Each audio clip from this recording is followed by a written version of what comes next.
नमस्कार साथियों, मैं अभिजात आप सभी का स्वागत करता हूं अपने YouTube चैनल पर। आज मेरे साथ साक्षात्कार के लिए जुड़े हैं देश के युवा शायर शेखर पाठी।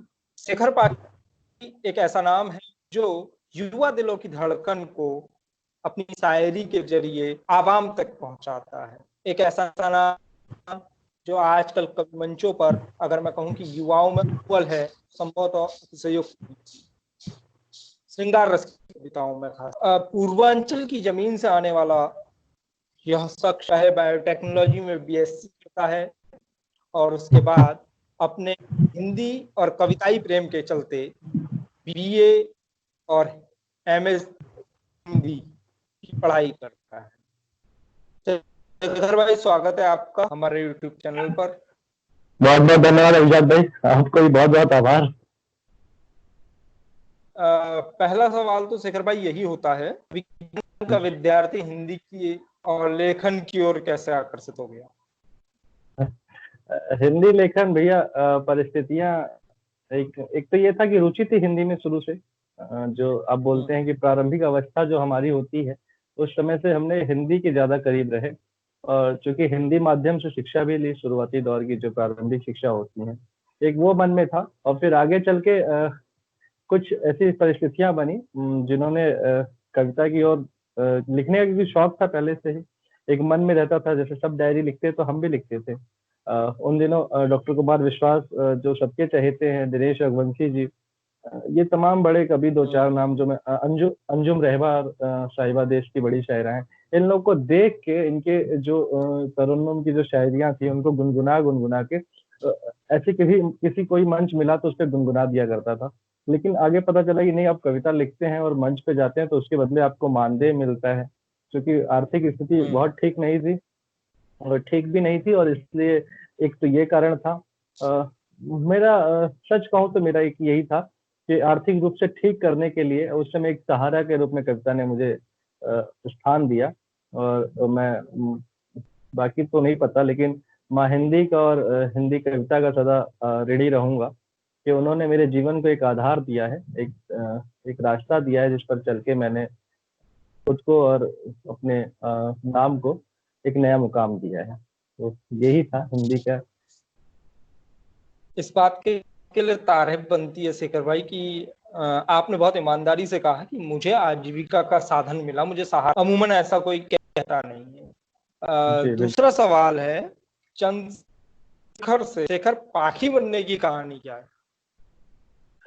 चंद्रशेखर, चूंकि मेरा नाम जो है मूलतः चंद्रशेखर है, जो मेरे घर से जो मेरा नाम मिला है, पाकी कॉलेज में या स्कूल के दौर से शुरू हुआ। लोगों ने पाकी कहना शुरू किया, और उसमें कहीं ना कहीं मेरी एक अहम भूमिका रही।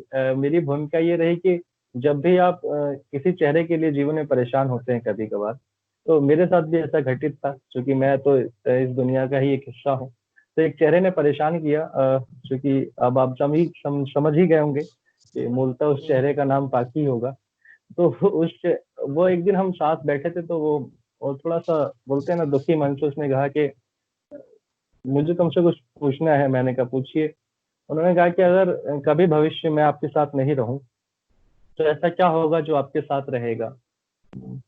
मैंने कहा, मैं समझ ही नहीं पाया वो प्रश्न क्या था, और मैं उसमें बड़े असमंजस की स्थिति में पड़ गया कि यार ये क्या सवाल है। तो मैंने कोई जवाब भी नहीं दिया, और उस समय घर आया, आराम से सोया। रात हो गई, काफी 11-12 बज गए, नींद खुली। फिर वो सवाल दिमाग में घूम रहा था कि क्या ऐसा था कि उसने पूछ दिया है। मैंने कहा कि यार सोचते सोचते मैं, चूंकि सागर लगाता था पहले, मेरे नाम के आगे शेखर सागर लगता था मेरी सोशल साइड से। तो मैंने रात को ही नाम के आगे से सागर हटाया और पाकि लगा दिया। सुबह हुई, मैं सो गया लगा के, क्योंकि उस समय मुझे मेरा वो जो उन्होंने मुझसे प्रश्न किया था उसका उत्तर मिल गया था। सुबह हम मिले कॉलेज में, और उन्होंने कहा कि ये क्या किया तुमने बेवकूफी। तो मैंने कहा, तुमने पूछा था ना कि तुम नहीं रहोगी, तो ऐसी कौन सी चीज है जो मेरे साथ रहेगी। तो मैंने कहा, अब तुम रहो या ना रहो, तुम्हारे नाम से ही शेखर को दुनिया जानेगी। तो ये एक छोटा सा किस्सा था शेखर को पाखी बनाने तक का, या चंद्रशेखर को पाखी बनाने का। और उस नाम ने भी बहुत अहम भूमिका अदा करी है मेरे, जहां मैं हूँ वहां तक मुझे पहुंचने में। एक सवाल हमारे पाठक श्रोता का है, सॉरी। हम्म। उस सवाल हम श्रोताओं से भी लेते हैं जो आपको भी जानते हो, मुझे भी जानते हो, ऐसे श्रोताओं से। आपके और मेरे एक श्रोता ने मुझसे कहा था कि ये सवाल जरूर पूछना शेखर भाई से, क्योंकि पाखी बनने की कहानी आ गई। ये क्रम में वैसे नीचे था ये सवाल, लेकिन अब ये आ ही जाता है कि कविताओं में राधा का जिक्र होता है, आप वह राधा काल्पनिक है या फिर उसका वास्तविकता से लेना देना है कुछ? नहीं, राधा की तलाश जारी है विजात भाई। मैं, क्योंकि मुझसे झूठ नहीं कहा जाता, चाहे कवि मंच हो या कोई साक्षात्कार बैठा किसी के साथ बैठ के कर रहा हूँ, तो ये तमाम चीजें हैं। राधा की आपने कहानी पूछी, राधा मुझसे अभी तक मुझे मिली नहीं है, उसकी खोज जारी है। आप पिछले 3-4 वर्ष पहले की बात अगर है, तो ये मैं आप ये प्रश्न अगर मुझसे 3-4 वर्ष पहले कहते कि आपकी वो राधा इस समय है, तो मैं कह देता कि शायद हाँ। क्योंकि तब हम भरोसे में आ जाते हैं, उस आयु में होते हैं कि भरोसे में आ जाते हैं कि नहीं यार, हाँ ये परफेक्ट है हमारे लिए और ये उचित है हमारे लिए। लेकिन आज के दौर में मैं इतना मानता हूँ कि अभी वो वक्त भी नहीं आया है, और अभी वो नहीं आई है वो राधा जिसका आप जिक्र करना चाह रहे हैं। तो समय के साथ हो सकता है कि आने वाले दिनों में आपको ही पता चलेगा, मेरे सोशल साइट से पता चल जाएगा या मेरे कुछ मित्रों के द्वारा। तो फिलहाल राधा नहीं है, तलाश जारी है। मतलब राधा बनने की प्रक्रिया में है कोई? नहीं, ऐसा कुछ नहीं है, मैंने कहा ना 3-4 वर्ष से ऐसा कुछ है भी नहीं। खोज जारी है, क्योंकि अब एक घर में बड़े हैं तो उसकी जिम्मेदारी भी निभानी है। तो परिवार की एक जिम्मेदारी ये भी है कि आप शादी की तरफ प्रस्थान करिए, तो उधर अभी रुझान जा रहा है। तो फिलहाल जो आएंगी वही राधा, वही रुक्मणी, और वही जो आप नाम दे लेंगे उन्हें, वही सब कुछ होंगी। वही पाखी भी होंगी आने वाले समय। चलिए, ये बहुत अच्छा है, जो बीत गई उसे विसारने वाला। मो- मोहब्बत और लेखन की शुरुआत कब, कहाँ, कैसे हुई? 2008 था मुझे लगता है भैया, 2008 में मुझे शौक था। मैं चूंकि पूर्वांचल से आता हूँ, तो भोजपुरी संगीत या भोजपुरी लोक साहित्य को मैंने बड़ा करीब से देखा है। गांव में जब गीत गाए जाते हैं तमाम मौकों पर, जैसे कोई उत्सव होता है तो गीत गाए जाते हैं, शादी विवाह के समय पे, या कोई बेटा या कोई बेटी जन्म लेती है उस समय। तो मैं इन सब चीजों की तरफ बड़ा झुका हुआ था, इनसे बड़ा लगाव था। तो वो आप कह दीजिए कि मुझे डीएनए में मेरी माता से मिला या मेरे पूर्वजों से आया। तो वो एक लिखने का शौक या पढ़ने का शौक तब से था। लेकिन कविता किस तरह से आपको रुझाएगी या किस तरह से आपके करीब आएगी, वो जब आप शुरुआती दौर में प्रेम में होते हैं ना, तो वो दौर ऐसा होता है कि आप कुछ ना कुछ कलम से लिखते हैं, और नहीं लिखते तो आप बहुत पढ़ते हैं। मैं ये मानता हूँ कि आज का युवा या आज से पहले का युवा, वो क्या करता है कि जब वो प्रेम में होता है, तो वो या तो बहुत लिखने की कोशिश करेगा या बहुत ज्यादा पढ़ने की कोशिश करेगा, क्योंकि वो एक अवस्था होती है उस समय। तो मैं भी उसी अवस्था में और उसी दौर से गुजरा, और मैंने खूब पढ़ा भी।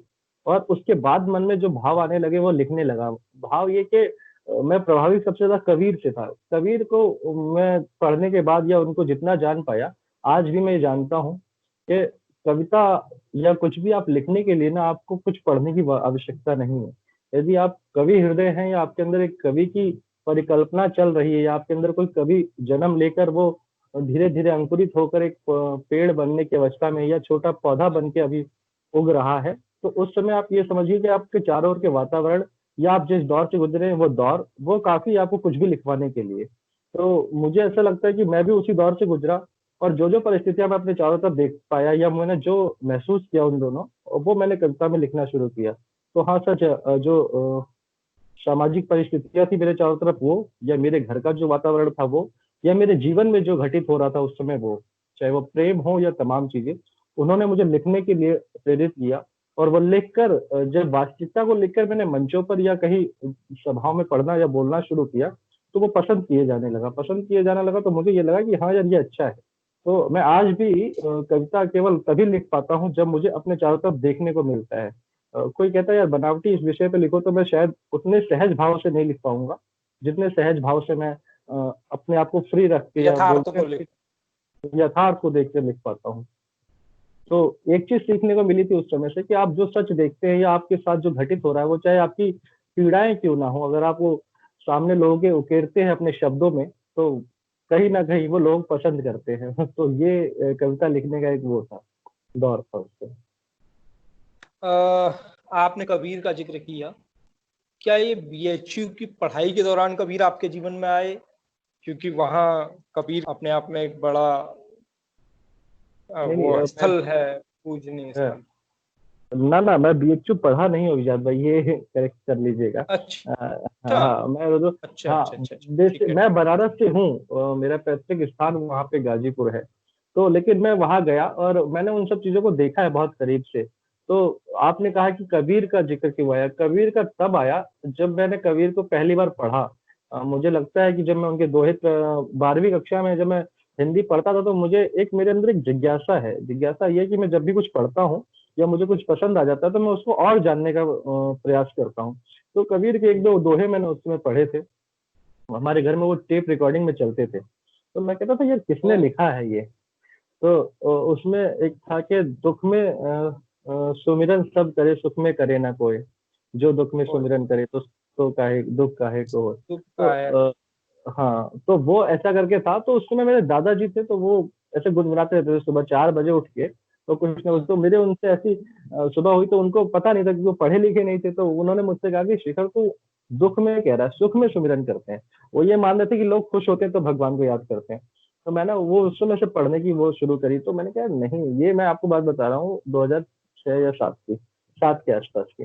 तो उस समय से मन में आया नहीं कबीर को पढ़ते हैं। और फिर जब कबीर के बारे में जानने की कोशिश की, आप कबीर को पढ़ेंगे तो आपको लगता है कि आप हम्म, सब कुछ मतलब पा लेंगे। उनको पढ़ना मतलब सब कुछ पा लेना है। तो वो उस दौर से उनको पढ़ना शुरू किया था। और फिर वो बीए में जिज्ञासा बहुत बढ़ गई, और एमए में तो वो मेरे शोध का विषय भी रहे। जो छोटे मोटे मैं मतलब लघु शोध कभी कर पाता था तो मैं उनके ऊपर करता था, हाँ। या कि कक्षाओं में कभी आपको प्रस्तुति देनी है तो मेरा विषय ही वो कबीर होते थे। एक दौर का ऐसा है, कबीर मुझे हो। याद आता है हाँ, एमए की कक्षा में एक बात तो ये भी मुझे याद आ रही है कि उस समय मैंने कबीर से बोलना चाहा। तो मेरा मुझे सबसे लास्ट में बुलवाना चाहा, बोलने के लिए कहा गया, क्योंकि मैं थोड़ा अच्छा बोल लेता था, सब कहते थे। हम्म। तो लेकिन मुझसे पहले ये पता चला कि जितने विद्यार्थी थे सबने कबीर पे हिस्से बना के लाया है बोलने के लिए। तो मेरा नंबर आते आते तक वो जो प्रोफेसर थे, बोले कि बेटा बेटा बेटा ये बता तू किस पे बोलने वाला है? क्योंकि सबकी जिज्ञासा थी कि ये बोलेगा तो सुनेंगे। मैंने सर मुझे भी कबीर पे बोलना है। तो कहा जितना इन लोगों ने बोला उतना बोलना है, कुछ अलग बोलना है? मैंने कहा नहीं, उतना ही बोलना है। क्योंकि क्योंकि 20-22 लोगों ने प्रस्तुतियां दी थी और सबने शायद हर बिंदु को उठाया था। तो ये सब भी एक अच्छा रहा कबीर के बारे में जानना। अपनी रचनाओं में किन लेखकों, कवियों, साहित्यकारों का प्रभाव नजर आता है आपको? मेरी रचनाओं में मुझे मेरा ही प्रभाव नजर आता है। क्योंकि अरे मुझे नहीं वाह। लगता मुझे नहीं लगता है कि मैं किसी कवि या किसी बड़े रचनाकार या साहित्यकार को या उनकी तरह लिख पाऊंगा, क्योंकि उन्होंने जो लिख दिया है वो अपने उनके क्षेत्र में या उनके लिए बहुत अलग है, अद्वितीय है। वो वहां तक शायद पहुंचने की मेरी मेरी परिकल्पना नहीं है। लेकिन मैं ये मानता हूँ कि जो मैंने लिखा है उसमें मेरा ही स्वरूप दिखे, किसी और का न दिखे। नहीं तो वो मुझसे मेरी मौलिकता के साथ गद्दारी होगी और मेरी मौलिकता के साथ वो बहुत न्याय नहीं सही। होगा। तो मैं ये मानता हूँ कि जो भी मैंने आज तक लिखा है वो मेरा ही है और मौलिक है। क्योंकि हाँ, शुरुआती दौर में मैंने जैसे जिक्र किया, तो हम कभी दोस्त मंडली कहीं बैठे रहते या कॉलेज में फेयरवेल पार्टी होती थी, तब कुमार विश्वास या अंजुम रहबर या दिनेश रघुवंशी उन सबकी कविताएं सुनाने का मन होता था। वो सब गुनगुनाते हैं, तब मैं भी गुनगुनाता था। तो वो, लेकिन आज के दौर में जो भी मैं मंचों पे पढ़ता हूँ सब कुछ, अगर या मैंने जो भी लिखा है, मैं ये मानता हूँ व्यक्तिगत रूप से भी कि वो मेरा ही है और उसमें जो भी दिखता है वो मेरा मेरा ही स्वरूप दिखेगा और किसी का नहीं दिख सकता। क्योंकि मैं पढ़ता सबको हूँ, प्रभावित भी सबसे हूँ, लेकिन मैं क्या लिखूंगा ये मुझे तय करना है। वाह। एक सवाल है, ये सवाल क्रम में ऊपर था जो अब सरक करके नीचे आ गया है। जी जी। आपने कहा कि आपको विरह भी शेखर पाखी बनने का जो वो था किस्सा था वो आपने बताया। विरह हो गया, उसके बावजूद वियोग में मैंने कम से कम आपकी कभी कोई रचना नहीं सुनी। और जितने आपके श्रोता हैं उन लोगों से भी मेरी कुछ कुछ लोगों से बात हुई, तो उन्होंने कहा हाँ यार, शेखर भाई की कोई रचना हमें ऐसी नहीं मिली जिसमें वियोग नजर आएगा। क्या कभी वियोग में लिखा ही नहीं या विरह हुआ ही नहीं, क्या मामला है? नहीं, वियोग या विरह तो बहुत हुआ भैया, लेकिन उस दौरान पता नहीं क्यों ऐसा, मैं आज आपको बता भी रहा हूँ, ये शायद पहली बार कह भी रहा हूँ, लेकिन बड़ी निष्ठा और सच्चाई के साथ ये बात मैं स्वीकार कर रहा हूँ कि जितनी बार मैं विरह में रहा हूँ, उतनी बार मैंने इतनी सुंदर रचनाएं की हैं, या इतना कुछ भी जो भी लिखा है ना, वो वियोग में नहीं लिख पाया हूँ मैं। कोई भी चीज, जब भी मैं मतलब किसी जब भी मैं विरह में रहा हूँ, तो विरह की कविताएं नहीं लिख पाया हूँ मैं। ऐसा पता नहीं क्यों है। ये तो मतलब बड़ा आश्चर्य का विषय है। साहित्य में तो ये कहा जाता है जितनी बार दिल टूटेगा उतना बेहतर लिखेगा। नहीं, यही खैर। तो संयोग संयोग वियोग कहा जाता है ना, कि तो मुझसे नहीं लिखा जाता। मैं ये बात मैं पूरे मैंने कहा ना, पूरी सच्चाई और पूरी निष्ठा के साथ स्वीकार करता हूँ कि मैं जितनी बार विरह में रहता हूँ, उतनी बार मैं मिलन के गीत लिख पाया हूँ, या प्रेमिका से अरे पहली वाह। मुलाकात के मिलन का जो पहली बार मिलते हैं उसकी कविताएं लिख पाया हूँगा। मतलब मैंने विरह में लिखना लिखना ही नहीं जानता हूँ मैं, ऐसा कह लीजिए। लेकिन मैं चाहूंगा कि सरस्वती ने कभी कृपा की तो जरूर मैं ऐसा गीत भी लिखूं, यदि आप चाह रहे हैं तो मैं ऐसा कुछ जरूर लिखूंगा। ले, लेकिन नहीं, मेरा आपसे मैं नहीं निवेदन। चाह रहा हूँ। आपके आपके श्रोताओं से बातचीत हुई तो उन्होंने कहा कि भाई शेखर को हमने कभी विरह में नहीं सुना। तो मैंने कहा ये सवाल जरूर शामिल किया जाना चाहिए। मैंने भी खुद जितनी कविताएं आपकी सुनी उनमें विरह नहीं सुना, इसलिए ये सवाल आया है।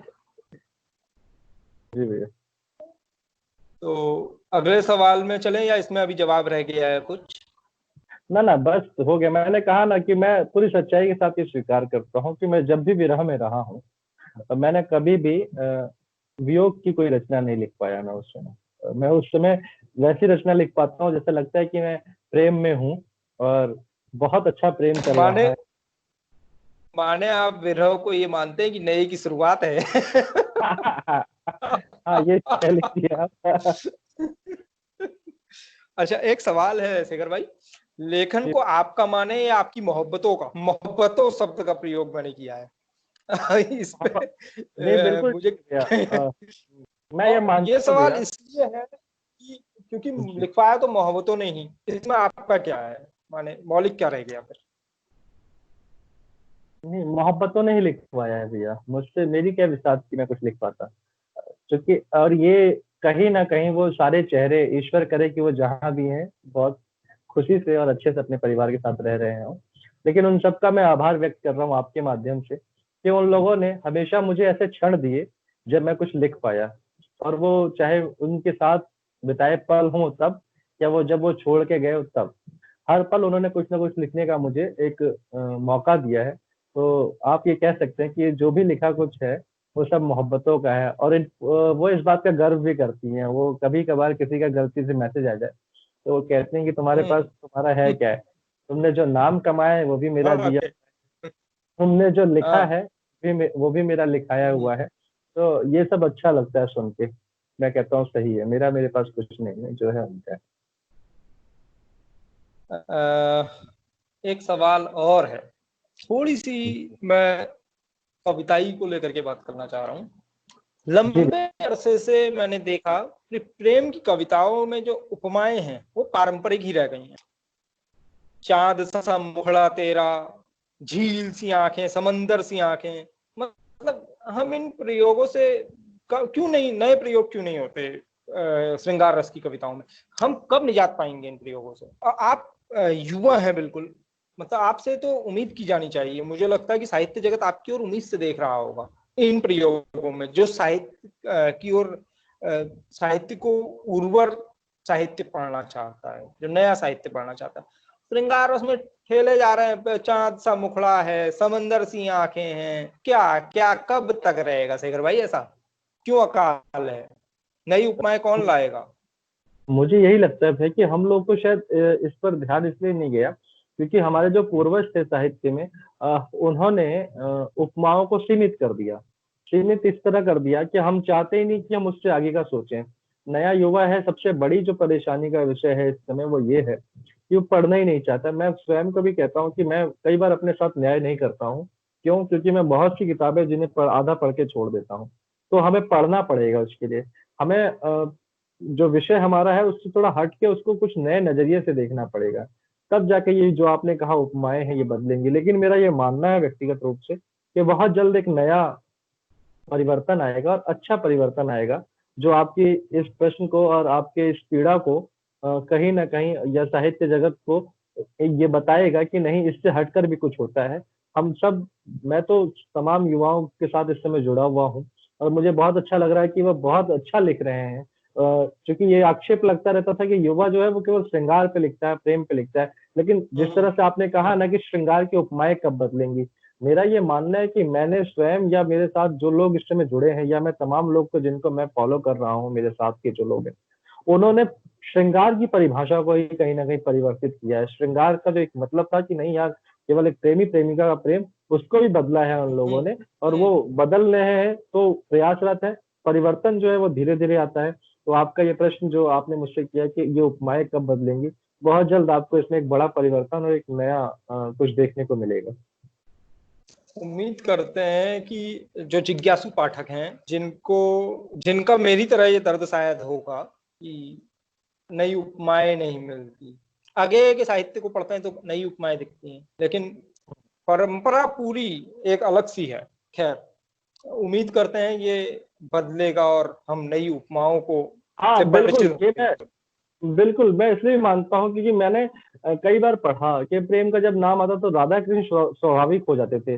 लेकिन मैंने अपनी कई मुक्तकों में जब मुझे लगा कि यार मैं राधा कृष्ण प्रेम की शाश्वत अभिव्यक्ति हो सकती हैं और वो है भी, हम्म। उसको नकारा नहीं जा सकता। लेकिन उसके साथ और कौन-कौन थे? ऐसे तो बहुत लोग हैं। तो मैं जब पढ़ता था तो मुझे पता चला, शिव पुराण में देखा तो वहाँ पता चला शिव और सती का प्रेम भी पहला था। माँ सती ने स्वयं आराधना करी, उनको शिव जी से हाँ। प्रेम हुआ, तब उनका विवाह हुआ। मेरी एकदम मुक्तक भी है, उसमें एक आध मुक्तक है, उसमें शिव और सती का प्रेम है, उसमें कामदेव और रति का प्रेम है, जिनको जो पूरी काम वासना जो कहते हैं ना हमारे अंदर भरी पड़ी या मानव जाति के लिए है, सबसे बड़ा प्रेम तो उन्हीं दोनों का है, कामदेव और रति का। तो मैंने उन लोग का रति भी का। जिक्र किया, कई जगह मैंने उन लोगों की भी उपमाएं दी हैं। तो ये बदलनी पड़ेगी हम लोग को, लेकिन मुझे लगता है कि बहुत जल्द ये परिवर्तन आपको देखने को मिलेगा। एक सवाल है, मंच का सफर तय करते हुए आपको लंबा समय हो गया है। मेरी जानकारी के अनुसार 10 से 15 साल हो चुके हैं। जी भैया। कभी पुस्तकाकार रूप में लेखन को लाने का विचार नहीं आया या क्या? मतलब कोई योजना में शामिल हो कुछ तो बताइए। दर्शक पाठक बनने का भी इंतजार कर रहे हैं आपके। नहीं, जो बिल्कुल आपके भैया। दर्शक हैं वो चाहते हैं कि वो आपको पुस्तक पढ़ें भी। पुस्तक भैया एक कहानी संग्रह है जो मैं कोशिश कर रहा हूँ कि बहुत जल्दी ही आए। लेकिन मुझे अंदर से कई बार मेरे जो बहुत करीबी मित्र हैं वो मुझे बोलते रहते हैं कि यार तुम जल्दी करके इसको निकालो, लेकिन मुझे अंदर से वो कभी नहीं महसूस होता कि हाँ, एक पुस्तक का रूप देना चाहिए आपको। क्योंकि कविता संग्रह धीरे धीरे मुझे लगता है कि आएगा, लेकिन एक कहानी संग्रह है जो बहुत जल्द देखने को मिलेगा। क्योंकि पिछले कुछ दिनों में जो भी मैंने अपने आसपास देखा है, उन सबका एक छोटा-सा कहानी संग्रह के रूप में मैंने एक छोटी-सी किताब लिखी है। वो बहुत जल्द आएगी, जिसमें एक छोटे बच्चे से लेकर एक बुजुर्ग तक की कहानियाँ हैं और वो एक अच्छा संदेश दे समाज को, ऐसी मेरी आशा है। और रही कविता संग्रह की तो वो अभी अंदर से ऐसा कुछ आ नहीं रहा है, क्योंकि ये कहानियाँ भी तब आई हैं जब मैं काफ़ी सालों से अपने चारों तरफ देखता था और कुछ ना कुछ लिखता रहता था। तो डायरी मैंने देखी तो उस डायरी में पता चल रहा है कि कुछ कहानियाँ हो गई हैं। तो 2-3 अच्छे प्रकाशकों के अभी फ़ोन आए थे कि आप अगर कुछ दे देंगे तो हम छापेंगे उनको।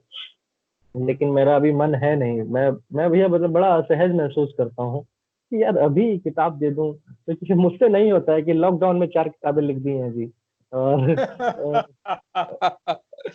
आप बताइए आपको किस पे कविता सुननी है, मैं अभी सुना देता हूँ जी। 10 अरे गज़ल वहाँ पे सुननी है, वहाँ पे सुना देता हूँ। अच्छा प्यार की, प्यार मोहब्बत भी सुना, देशभक्ति सुननी है, देशभक्ति भी सुना देता हूँ। ये मेरा विषय नहीं है, मेरे मेरे बस की बात ही नहीं है मैं ये कर पाऊँ। मैं बड़ी सहजता के साथ और बड़ी निष्ठा से इस बात को स्वीकार कर रहा हूँ कि मैं उस महाकवि की श्रेणी में कभी नहीं आया और ना कभी आना चाहता हूँ कि खड़े-खड़े आप मुझे 10-12 मापें और 10-12 कविताएँ लिख के अभी सुना दीजिए। आप कविता मेरे में आ रहे हैं और आप सारे कवियों का भार अकेले सँभाल लीजिए।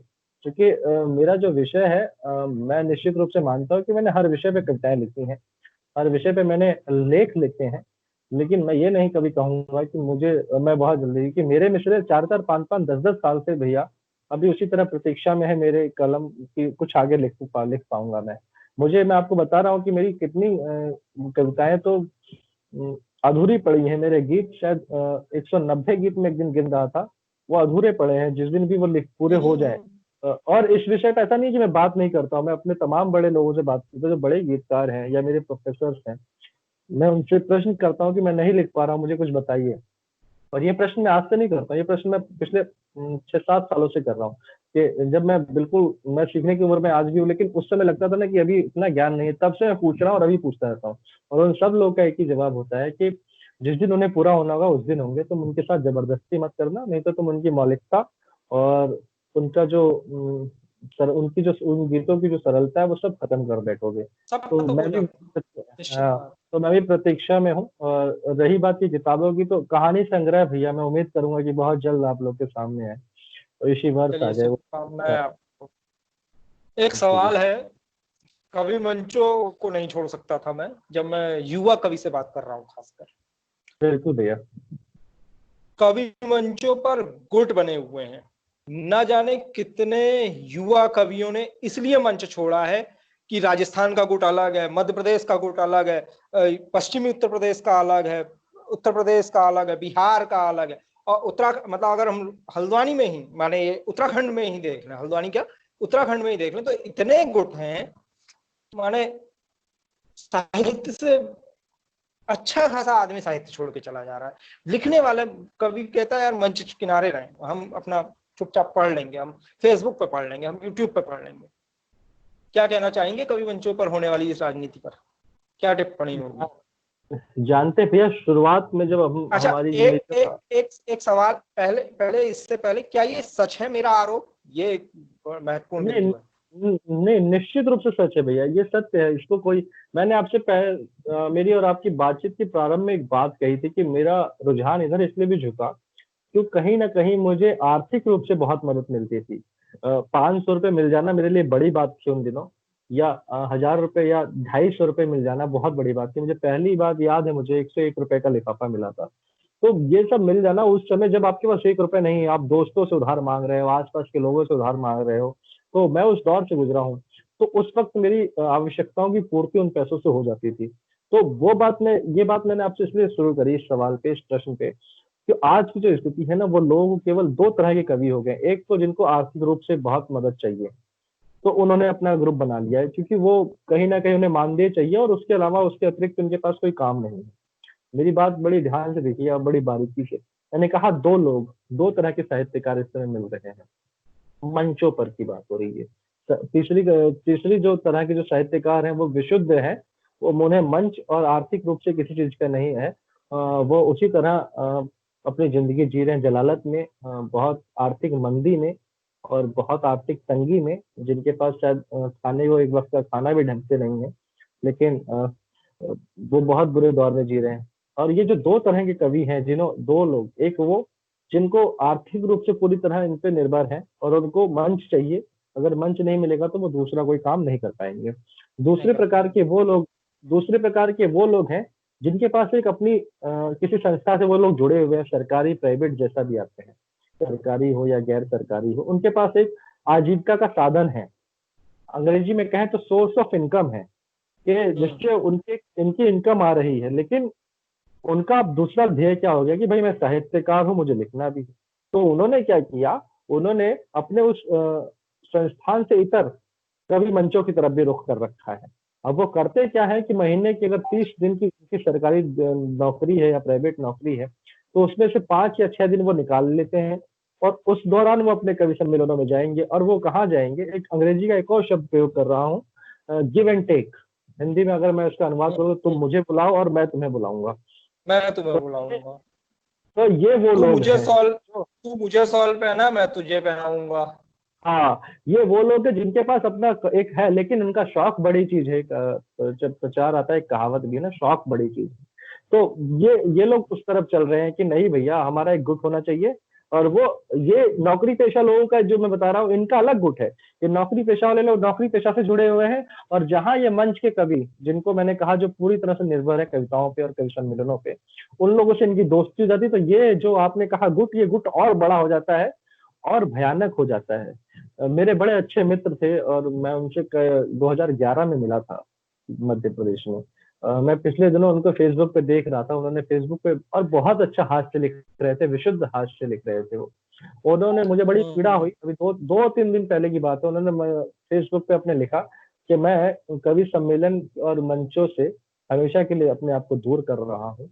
मुझे कभी भी कोई इस उद्देश्य से फोन या मैसेज ना करे कि मैं कविता से संबंधित कोई आपसे बात करूंगा, और मुझसे छोटा यदि कोई है तो वो मुझे कभी भी फोन करके या मेरे मैसेज में या मेरे कमेंट बॉक्स में दादा ना कहे, क्योंकि मुझे अब इन सब चीजों से नफरत आ रही है। एक और मैं बताता हूँ, मेरे एक दोस्त थे, वो भी मुझसे उसी समय एमपी में मिले थे, बहुत बढ़िया शायर थे वो, आज भी वो है, और इतना अच्छा लिखते हैं वो। अगर मैं उनसे उनके शेर, मुझे उनकी एक लाइन याद आ रही है, उन्होंने लिखा था कभी के, कलाई पकड़ू जो तुम्हारी तो बहुत शोर करती है, कलाई पकड़ू वाह। जो तुम्हारी तो बहुत शोर करती हैं, सुनो ये तो बताओ ये चूड़ियां तुम्हारी लगती क्या है। क्या मतलब, हाँ, कितनी सही बात और वाह, कितनी नाजुकता से कह दिया, जबरदस्त। सुनो ना।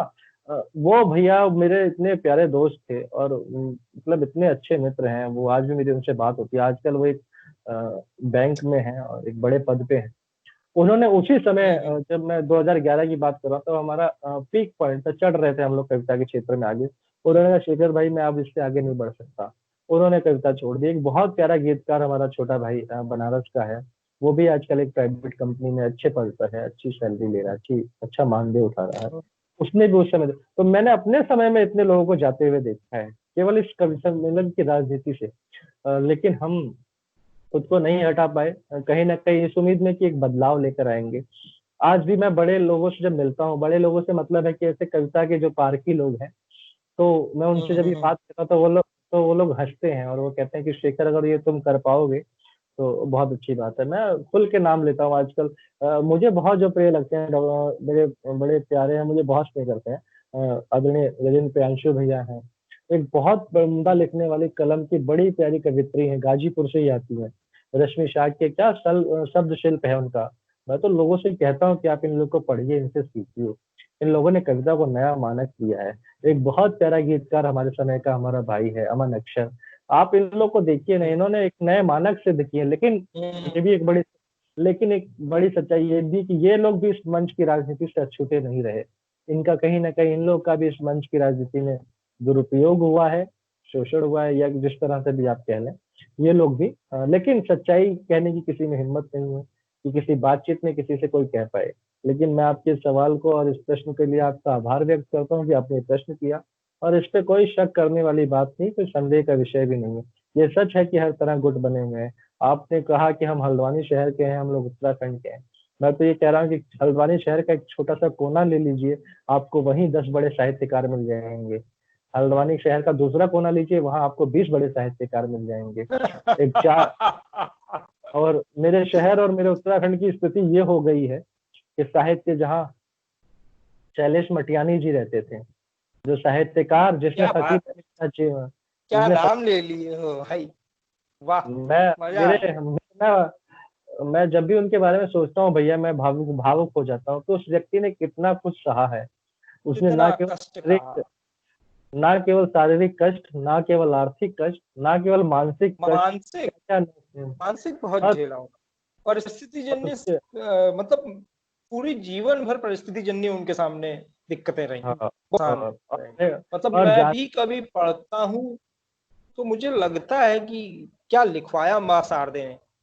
अब मैं अद्भुत। पिछले अभी कल परसों मैं यहाँ हमारे उधम सिंह नगर में एक पत्रिका निकलती है, प्रेरणा अंशु, हाँ उसके हाँ। उसके जो संस्थापक सदस्य हैं उनमें से एक है लाश विश्वास जी हैं। और फेसबुक वॉल पे उन्होंने बड़ा अच्छा एक लेख लिखा था उनके लिए। तो मैं वो पढ़ के उनको बड़ा साधुवाद दे रहा था कि आपका बहुत बहुत आभार कि आपने ये लेख फेसबुक पे डाला। क्योंकि भैया मुझे इतनी तकलीफ होती है, आज से 5 या 6 वर्ष पहले जब मैंने शैलेश मटियानी जी का नाम यूट्यूब या गूगल पे डाला, तो वहाँ शैलेश लोढ़ा की फोटो दिखाई दे रही थी, और शैलेश मटियानी की जगह लिखा हुआ था did you want to know Shailesh Lodha.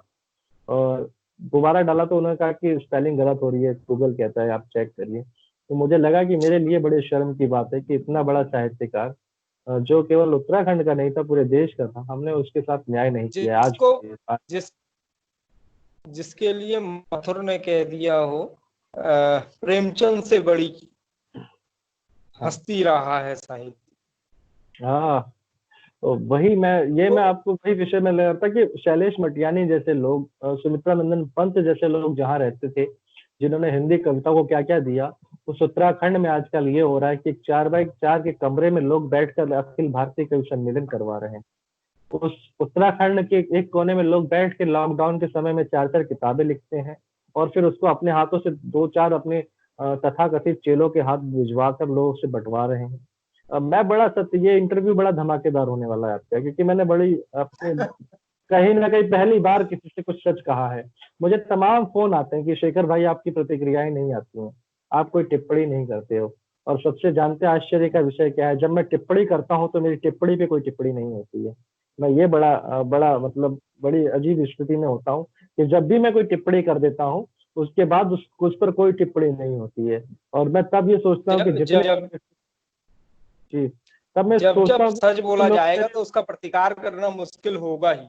जब जब सच नहीं बोला जाएगा तब तो उसका अब प्रतिकार करना नहीं मुश्किल तो होगा। तब मैं ये सोचता हूँ भैया कि वो जो मैंने लिखा अपनी फेसबुक वॉल पे कभी जाकर मेरा मन, मैं बहुत कम चलाता हूँ फेसबुक वॉल, एक टीम है जो मेरा सब सोशल साइट हैंडल करती है।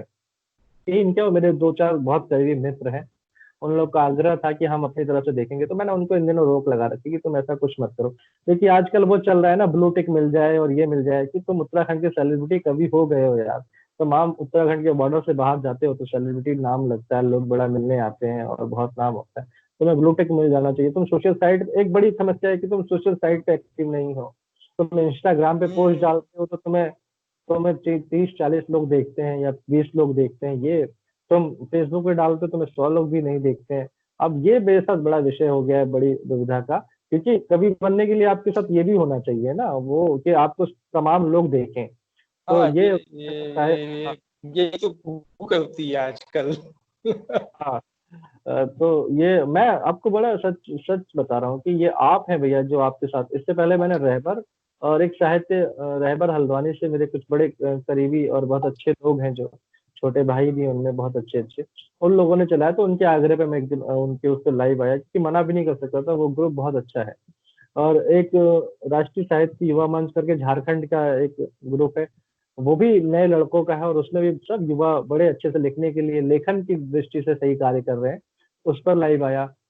एक एचएमटी हंट करके सामाजिक संस्था है जो नए लड़के लड़कियों को जो पढ़ने में बहुत अच्छे हैं उनको स्कॉलरशिप देती है और अपने मंच से पढ़ाती है, उस मंच पर लाइव आया था। तो ये 3 लोगों के साथ लाइव आया मैं, और एक बड़ा प्यारा भाई है मंथन, उसके साथ भी ऐसे साथ लाइव इंटरव्यू हुआ था जो बड़ा अच्छा नहीं रहा, क्योंकि वो नेटवर्क की काफी समस्या थी, हम्म।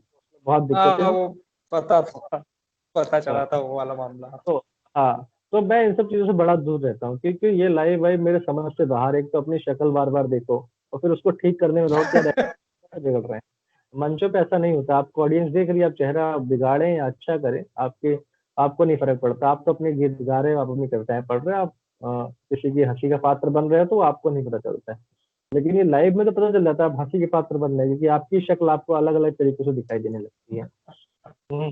तो ये यहाँ पे ये हो रहा है आजकल, तो मैं देख रहा हूँ कि लाइव सेशन शुरू कर दिया है यहाँ के लोगों ने, भाई नया नया, यहाँ क्या पूरे देश में चल रहा है। लेकिन आपने उत्तराखंड का जिक्र किया था तो बड़ा अच्छा संकेत नहीं दे रहे हैं यहाँ के लोग। 2-4 नए युवा जो इस समय काम कर रहे हैं इस पर, उनको मेरी बड़ी शुभकामनाएं। और मैं तो सारे युवाओं से ये कहता हूँ और मेरे साथ के सभी लोगों से भी कहता हूँ कि मठाधीश बनने की प्रक्रिया से हट जाइए। ये जो नई कलमें हैं इनके साथ खड़े होकर, इनके साथ कंधे से कंधा मिलाकर कविता को, साहित्य को आगे लेकर चलते हैं। मैं आप लोग के साथ हूँ, आप लोग पहल करिए, आप लोग आगे आइए, मैं आपके साथ हमेशा। मैं आप कहेंगे तो मैं आपके पीछे चलने के लिए तैयार हूँ, लेकिन आप लोग आगे आइए और विशुद्ध साहित्य और जो सच्चे साहित्यकार हैं उनके प्रति समर्पित होकर कुछ अच्छा करे साहित्य के लिए। हेलो। आप सबसे निवेदन भी करता हूँ भैया, आपके माध्यम से भी इन सभी लोगों से करता हूँ कि जो भी लोग लिखने वाले हैं वो आगे आए, और साहित्य के लिए हम लोग जो भी कर सकते हैं निश्चित रूप से हम लोग हमें साथ मिलकर करना चाहिए, क्योंकि ये मठाधीश और ये बरगद जो हमसे बनने, बन पाए। जी भैया, ये मठाधीश और ये बरगद का वृक्ष बनने से अच्छा है कि हम नई कोपलों को साथ, क्योंकि फिर हम में और उन लोगों में अंतर क्या रह जाएगा जिन्हें हमने कोसा है, जिनके बारे में हम लोगों को कहते रहे नहीं इन्होंने हमें आगे नहीं बढ़ने दिया, ये सब बातें हैं।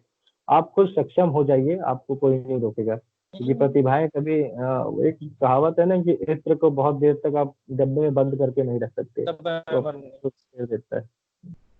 तो फैल ये ही है, जाता बाकी है। तो गुटबाजी तो चली रही है भैया, इससे क्या करें, लेकिन एक बदलाव मैंने कहा ना कि युवा वर्ग ही लेकर आ पाएगा, तभी ये 4x4 के कमरे से अखिल भारतीय कवि सम्मेलन समाप्त हो पाएगा। हमें समाप्त करना पड़ेगा, क्योंकि हम ही लोग हैं ये सब करने वाले, हम ही लोग को मिलकर के इस सब चीजों को हटाना पड़ेगा। ये चाटुकारिता खत्म करनी पड़ेगी, सच सच से बिल्कुल सरल शब्दों में कहें और सीधी सीधी बात कहें तो इस चाटुकारिता को खत्म करना पड़ेगा, जिस चाटुकारिता ने ये शुरू कर दिया कि भैया आपको आना है कवि सम्मेलन है, हेलो कवि महोदय को आयोजक फोन करते हैं, साहब एक कवि सम्मेलन कराना है, आना है, हाँ भैया आ जाऊंगा, ठीक है।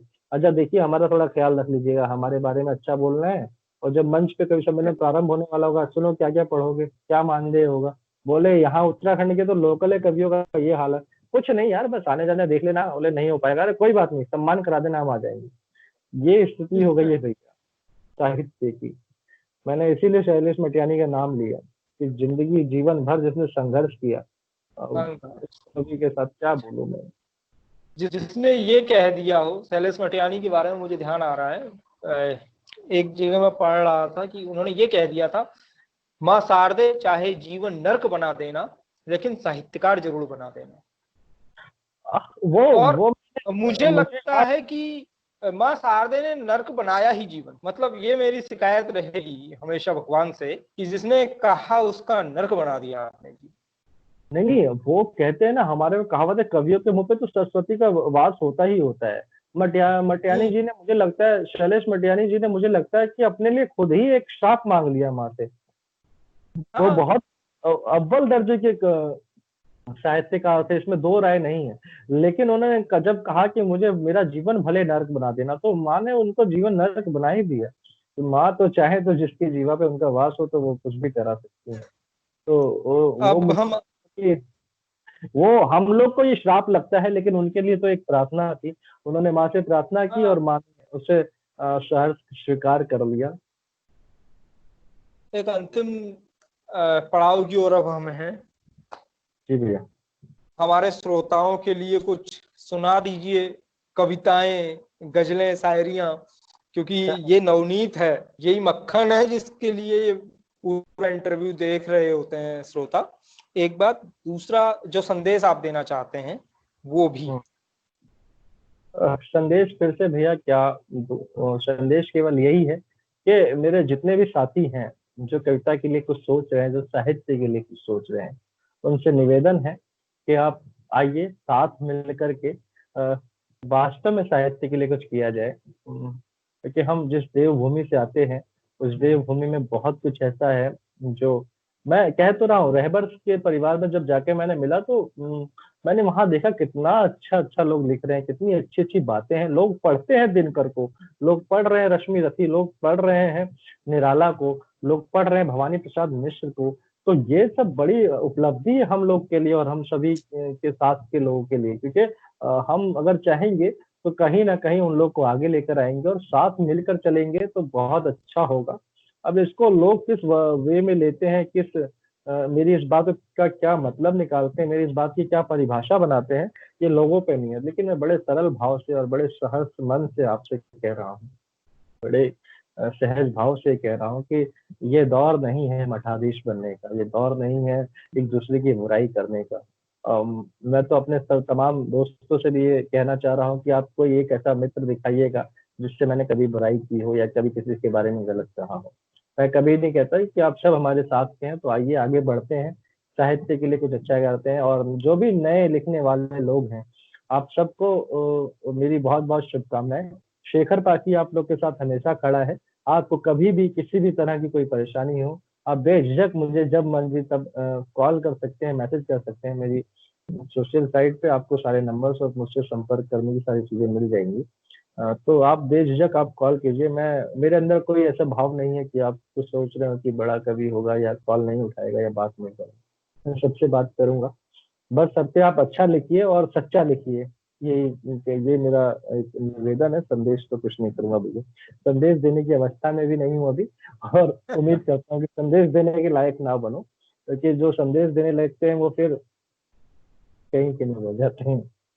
ये वो मठाधीश भी बनने लगते हाँ हैं। हाँ। लेकिन भैया मठाधीश और संदेश देने वालों में जानते हैं, मैं ये मानता हूँ आपको ना सबसे अच्छा ज्ञान या सबसे अच्छी सीख वही दे सकता है जो जीवन में कभी कुछ ना कर पाया हो।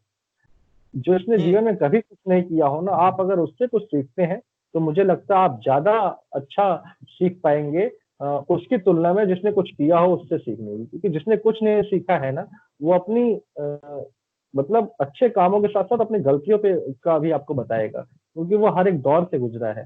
तो अपन उन्हीं लोगों में से, हमने जीवन में कुछ खास किया नहीं है, इसीलिए हम इतनी अच्छी अच्छी बातें कर लेते हैं और इतना अच्छा अच्छा लोगों को। शेखर अब भैया, भाई, कविताएं, हाँ हाँ, कविता भैया, रचनाएं। अब मुझे बता दीजिए मैं क्या सुनाऊं, क्योंकि मुझे कुछ समझ में नहीं आता है ना। अरे ऐसा मत कीजिए महाराज, आपके श्रोता मेरे प्राण हल लेंगे। प्रेम में कुछ लिखने की कोशिश की थी मैंने। मैं सुनाता हूँ भैया, सुनिएगा कि स्वागत है। बिल्कुल कुछ नया ही सुना देते हैं ना। वाह।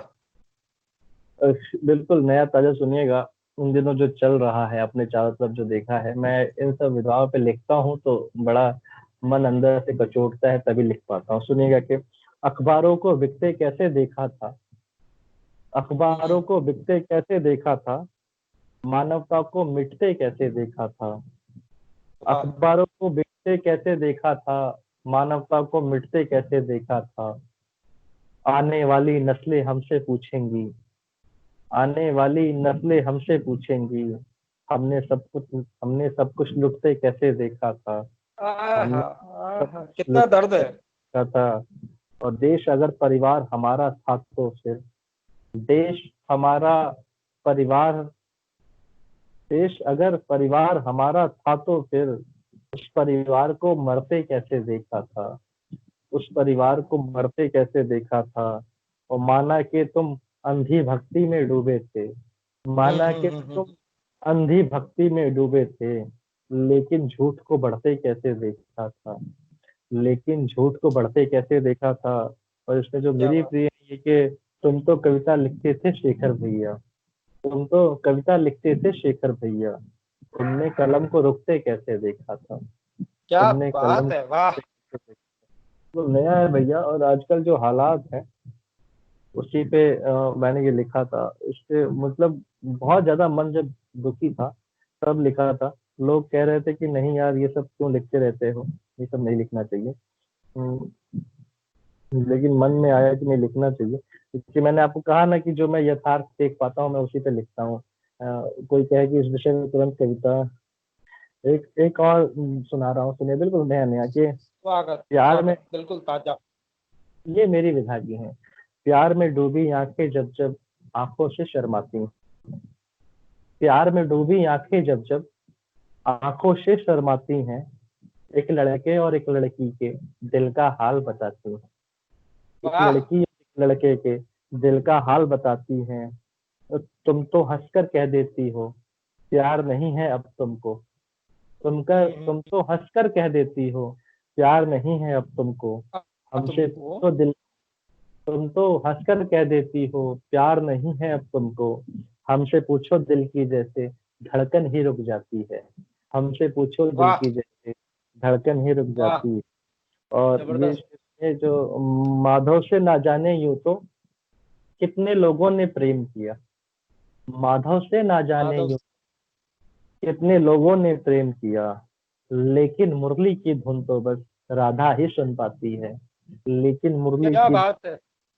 बस राधा ही सुन पाती है। और अब आपकी आवाज इस पे आएगी कि इश्क मोहब्बत की क्लासेस पता नहीं कब तक होंगी, इश्क मोहब्बत की क्लास, इश्क मोहब्बत की क्लासेस पता नहीं कब तक होंगी, और प्रैक्टिकल करने पर भी रोक लगाई जाती है, और क्या प्रैक्टिकल बात है। करने पर भी रोक लगाई जाती है। ये बिल्कुल ताजा था भैया जो अभी लिखा था। बस क्या पढ़ूं। माँ बिल्कुल पे मैं बनी हुई रोटी फुल के आपने खिलाए हैं हमारे पाठकों को आज, हमारे हाँ, श्रोताओं को। हाँ, मैं माँ पे जी, कुछ लिखा था माँ भैया, पर कुछ हाँ मैं ये बिल्कुल। करके फिर वाह, वाह। कोशिश करूंगा कि समाप्त करूँ हम लेकिन लोग। एक आग्रह करना चाहता हूँ, बाबूजी सुनने का मेरा मन है, क्योंकि उसकी उपमाएं मैं चाहता हूं कि मेरे श्रोताओं तक भी जाएं। उसकी उपमाएं बेहतरीन है। चलिए। मैं माँ पे पढ़ता हूँ फिर बाबूजी सुनाता हूँ भैया। बाबूजी तो आजकल वैसे ही हो जी। गया है कि बाबूजी ना सुनाओ तो मुझे खुद तो ऐसा नहीं लगता कि मैंने सुनाया है, लेकिन मैं माँ पे सुनाने की कोशिश करता हूँ। सुनिए कि स्वागत स्वागत स्वागत। मेरी मेरी दुनिया में जो सबसे कीमती और खास है, मेरी दुनिया में जो सबसे, ये कहना कि माँ आपके पास नहीं है ये गलत होता है, ये न्याय नहीं होता। माँ के साथ भी और आपके साथ भी, माँ कहीं भी रहे, दूर रहे, संसार में रहे ना रहे, वो हमेशा आपके पास रहती है। बस आप उसको महसूस करिए। जब मैंने मुझसे लिखे कि मेरी दुनिया में जो सबसे कीमती और खास है, क्या माँ ही बात है। है वो, माँ ही है वो सबसे प्यारी जो कि मेरे पास है। माँ ही है वो सबसे प्यारी जो कि मेरे पास है। उनकी पूजा और इबादत है सदा पूरी हुई, क्या उनकी बात। पूजा और वाह। इबादत है सदा पूरी हुई। मैंने जो कुछ भी है पाया, माँ का ही विश्वास है। आय हाय। मैंने आय हाय। जो कुछ वाह वाह वाह भी वाह। है पाया, बोलो। और क्या है माँ के, माँ जरूरत हर किसी की, माँ ही घर की शान है। माँ जरूरत हर किसी की, माँ ही घर की शान है। माँ से जीवन, माँ से आशा, माँ से ही पहचान है। माँ से जीवन, माँ से आशा, माँ से ही पहचान है। माँ है क्या मेरे लिए, मैं क्या बताऊं आपको। माँ है वाह क्या मेरे लिए, मैं क्या बताऊं आपको। माँ मेरी पहली मोहब्बत, माँ ही मेरी जान है। क्या माँ बात। मेरी पहली मोहब्बत, माँ ही मेरी जान है। और सुनिए कि माँ पे अंतिम पढ़ रहा हूँ कि माँ से नानक, माँ से अल्लाह, माँ से ईश्वर नाम है। माँ से नानक, माँ से अल्लाह, माँ से ईश्वर नाम है। माँ में दिखता है शिवाला, माँ में दिखते राम है। माँ में दिखता है शिवाला, माँ में दिखते राम है। मुझको काशी और काबा कुछ नहीं भाता है जी, मेरी खातिर माँ ही मेरी सारे तीर्थ धाम है। वाह मेरी वाह। खातिर माँ ही मेरी सारी तीर्थ धाम है। ये माँ पे था भैया। आपने कहा अद्भुत। बाबूजी में, मजा आ हाँ, गया। बाबूजी सुनना चाहते हैं वो। हाँ, बाबूजी सुन लीजिए कि मेरे नानक मेरे अल्लाह मेरे हैं राम बाबूजी। वाह। मेरे नानक मेरे अल्लाह मेरे हैं राम बाबूजी। मेरे ईशु मेरे गौतम मेरे घनश्याम बाबूजी। मुझे वाह ईश्वर के सारे रूप बाबूजी में दिखते हैं। मेरी पूजा मेरा वंदन है चारों धाम बाबूजी। मेरी पूजा मेरा वंदन है चारों धाम बाबूजी। और सुनिएगा कि वाह माँ के माथे के कुमकुम का है सम्मान बाबूजी। वाह। ये माँ के माथे के कुमकुम का है सम्मान बाबूजी। कठिन प्रश्नों को करते हैं सदा आसान बाबूजी। कि जिनके ही वजह से खुशियां घर में खिलखिलाती है, हर एक परिवार की आंखों का है अरमान बाबूजी। और वाह मेरा जीवन मेरी आशा मेरी पतवार बाबूजी। मेरा जीवन मेरी आशा मेरी पतवार बाबूजी। दिखावा जो नहीं होता ऐसा प्यार बाबूजी, वो बाबूजी है उनके बारे में क्या क्या बताऊं मैं, मेरे छोटे से जीवन का बड़ा उपहार बाबूजी। वाह, ये बाबूजी पे अद्भुत था भैया। अद्भुत। अ, बस और कुछ हो तो फिर, नहीं तो विदा लेते हैं। मैं एक नया बिल्कुल कल परसों लिखा था भैया, ये मैं सुनाना चाह रहा था इस समय। क्योंकि बिल्कुल स्वागत है। आप भी एक पुरुष वर्ग से आते हैं, मैं भी आता हूँ, लेकिन एक बड़ी मेरी मन में एक मेरे जो पीड़ा थी, मैंने उसको लिखा है। हम्म, अ, मुझे नहीं हाँ, पता मैंने अपने साथ न्याय किया है, जिस वर्ग के ऊपर लिखा है उनके साथ न्याय किया है, लेकिन मैंने लिखा है मेरे मन में जो है ये, आप इसे गद्य कविता कह सकते हैं या कुछ और, जो आप, क्योंकि मैंने इस विधा क्या में जब जब भी लिखा है मैंने कभी पढ़ा नहीं है, लेकिन आज मेरा मन भी था कि मैं आपसे पढ़ दूंगी नए कि लड़के प्रयोगों को। का हमेशा स्वागत है यहाँ। नहीं, मैंने बहुत लिखा है लेकिन मैंने पढ़ा नहीं, लेकिन ये मेरा मन था कि मैं पढ़ूंगा, और ये बड़ा स्वागत। बहुत ज्यादा लोगों ने पसंद किया, और मुझे पर्सनली इसके लिए फोन भी आए हर जगह से।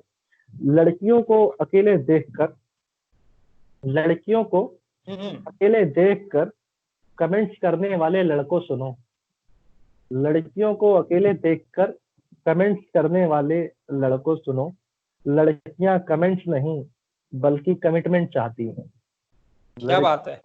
कमेंट्स नहीं अद्भुत बात। बल्कि कमिटमेंट चाहती है।